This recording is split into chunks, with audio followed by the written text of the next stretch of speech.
Amecheat tena. Lynette, all you have to do is stop nagging and then your husband will be faithful. I am a strong believer that Saizait angekwama na yule shamba boy wa vile ana walk ana talk ni shamba boy, hatungekuwa hapa. Hey, DJ Mo. Hata kitu inatushtua zaidi si ati ulicheat. Hiyo ni kitu ya kawaida tumeona mara mingi, okay? But the fact that you can talk about your wife and say how nagging she is, that's on another level. That's on another level. I am a strong believer that Saizait angekwama na yule shamba boy wa vile ana walk ana talk ni shamba boy, hatungekuwa hapa. Msichana wa watu, yeye kazi yake ni kukuwa on the receiving end of a man with an itchy mojolo. Yani mojolo wake wezi ukaka. Amecheat tena. And this man has an obsession na kumwaibisha bibi yake kwa hawa wasichana ama ndo wa mama ambao wana cheat nao. Saizait yuko slow kitandani. Ananisumbua mimi sitaki, mimi niko tu hapo juu ya watoto. Like bro, you're there for the kinembe. Focus on the kinembe. Kama umefall in love, roho yako unataka kumpa, mpe roho, wachana na mambo ya Saizait. Yani mdaku hata kushinda wanawake. Lakini si mnajua hapa udaku huja na masomo. Aya, wacha tukazungumzia a conversation that a health practitioner had with me when I was pregnant. Na aliniambia jambo moja. Kaniambia, sister girl, uko na mimba, una mbaba, una bwana, una boyfriend. Unaogopa huyo boyfriend yako ni kiguna njia. Atakuletea magonjwa, atakuumiza wewe, atamuumiza mtoto wako. If you know what is good for you. Kama huyo mwanaume wako una suspect yeye ni kiguna njia, niambie nitakupatia prep ya bure. Those were the exact words that healthcare practitioner. Aliniambia, sema tu bwanako ni kiguna njia, nikupatie prep ya bure. Make sure you take it every single day as instructed. Kama kila siku mbaba wako anataka kinembe, uji protect. Manake married women sijui ni nini mbaya. You need to snap out of it. Mwanaume wako unajua vizuri, akirudi jioni ananuka perfume yako na clearly ni ya mama. Unaosha shati zake zimejaa foundation na makeup na wewe kupaki. Kuna lashes za msichana aliwacha kwa gari yake. Hata ukimunyonya mjolo inanuka kinembe ya mwanamke mwingine. Why on earth are you allowing these men inside your bodies without protection? Na protection si contraceptive. Hiyo mjolo ameenda ameweka kila mahali. Mbona uko tu sawa ikiingia ndani ya mwili wako? I know. In marriage, condoms are frowned upon. Kwa hivyo what you will do is you will go to the nearest hospital. You will tell them that your ancient man wants to kill you. And you will ask them for prep. You will ask them for prep. Mnasema hapa ukimwi ni jambo la kawaida. Mnajua treatment ukataa watu. Mmesikia sasa hivi US wanakataa kutupatia aid. Na serikali yetu hataki kufanya anything. So wakikataa kutusaidia, what happens? We are left on our own. Utakuwa una afford wewe kukutoa ART wapi? Tafadhali. Let us also talk about cervical cancer. Manake hawa wanaume wanalala na watu huko nje. It is true. Si bure alikuwa anasema huko, huyu anipatie style nayotaka. Wewe ndio unanipatia, wewe ndio uko na kinembe tamu. Kwa sababu yeye ni kinembe konuso. Anataka kusikia kinembe ya Cindy iko vipi, kinembe ya Saizait iko vipi, kinembe ya dada yetu iko vipi. Anataka kujua kila kitu. What you will do if you care for yourself is you will go and get a cervical cancer screening. HPV is very common. Si mnajua HPV ndio huwa inaleta cervical cancer. In most cases and for most women huwa wanaletewa different strains of HPV na nani? Na boyfriend vyao viguna njia. Ataenda huko atachukua ma HPV okote akuletee. Na most people wenye wako na HPV hawana symptoms. Kwa hivyo utajua wewe ukipata a high risk strain ya HPV, your body can very well fight it. Kama umepata once in a while. Lakini kama bwanako ni kiguna njia, your immune system go tire. Your immune system go tired. Utakuwa wewe unatibu, mwili wako inapigana na HPV, inakonga HPV, bwana anasema nimeleta mpya ndo hii ndo inabamba sasa, let us see your immune system. Ni sawa, hutaki kusemekana ndoa yako ilifail. Hutaki kusemekana you're a single mom. Hutaki kusemekana hujui kuweka mwanaume. So the price you want to pay for having a man in your house is cervical cancer, is HIV, is contracting STIs and not finding out. Manake kwa sababu wakwambie leo nimeenda kuchukua kinembe cha Cindy, pia hata kwambia Cindy yako na chlamydia, enda ukapimwe manake nimekuwa nikilala. Lakini he won't tell you.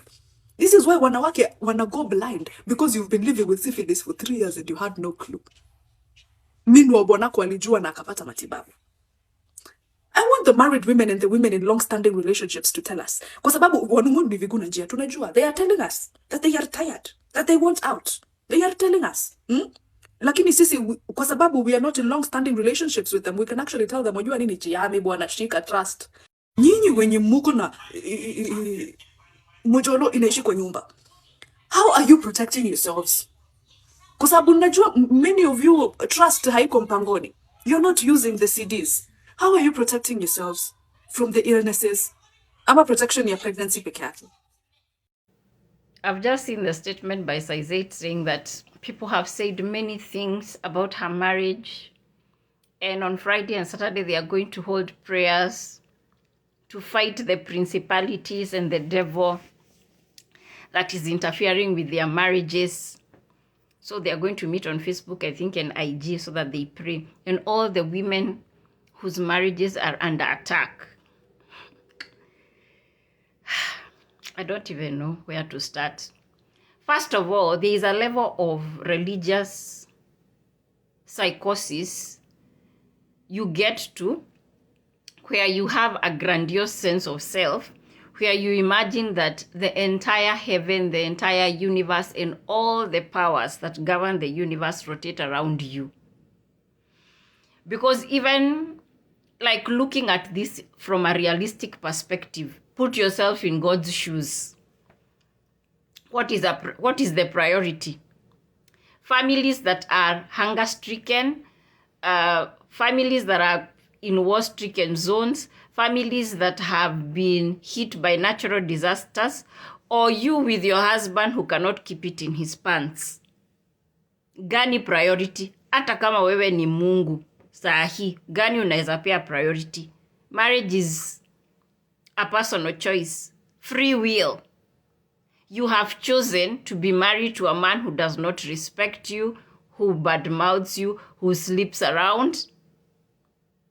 So solution in it is either you leave him or open up the marriage, bring a second or third wife, but you cannot be saying that the solution is prayers and fasting and blaming the devil. And in this process of fasting and praying and blaming the devil, you're not holding the person, this spouse, accountable. You're not holding this spouse accountable. The spouse hana shida. Shida ni shetani na principalities. And probably the mistress he was involved in. Him, as the adult who made the vows to be in this marriage, you're not holding that person accountable. That level of religious psychosis and delusion and denial and refusing to take accountability in this situation, I don't think DJ Mo is the problem. DJ Mo hana shida. Shida ni Saizate. She's the enabler. She's the one who cannot hold that man accountable. She's the one who cannot walk away. She's the one who did a second wedding after he had already cheated on her. She's the Joyce Gomorrah of Kenya, actually. Now, in that religious psychosis and narcissism of thinking that the whole world rotates around you and the whole heavens and all the powers that govern this universe rotate around you, now you mobilize all the other religious psychosis people to come and start praying for their cheating husbands, because you people cannot hold your husbands accountable. Sasa mnaomba ndio Mungu afanye nini? I think even kama mnaomba, maybe muombe zile maombi za pestilence and diseases catch these men so that they can stop cheating. Maybe muombe maombi kama hiyo. Otherwise, I'm really wondering what these prayers are for. Like, what are you praying for in this situation?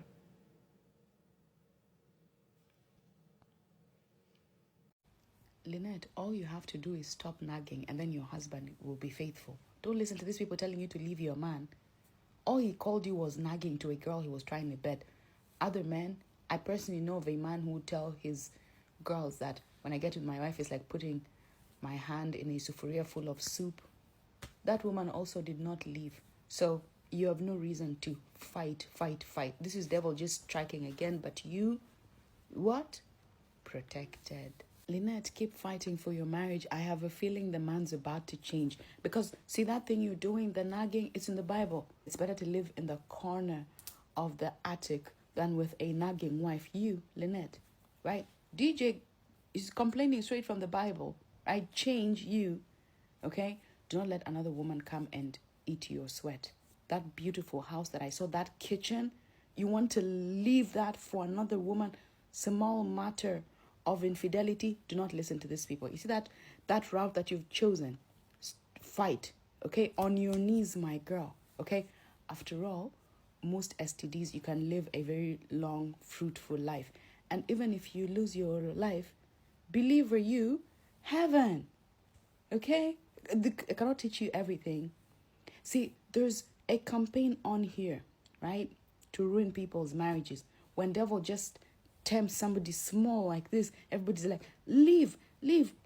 Self-respect, illness, mental health. Girl, don't fall for all that. Those people do not have the mansion that you have, right? When you finally bow out and leave your children, or your children growing up with a mother who's mentally unstable, the world is there. Watafundishwa na ulimwengu, right? Fight for your marriage, my girl. Let me tell you something. One of my boyfriends once told me, when I was talking about how, I was thinking somebody was suffering, that most people, you might think they're suffering and you think that they need help, but they see nothing wrong with their lives. They're wondering why you're meddling. That's exactly what you people are doing. Meddling, happy home, okay? I'm telling you, devil strikes again. Lynette is like covered everywhere. All bases covered. Anywho, Lynette, marriage works. God bless you. Bye.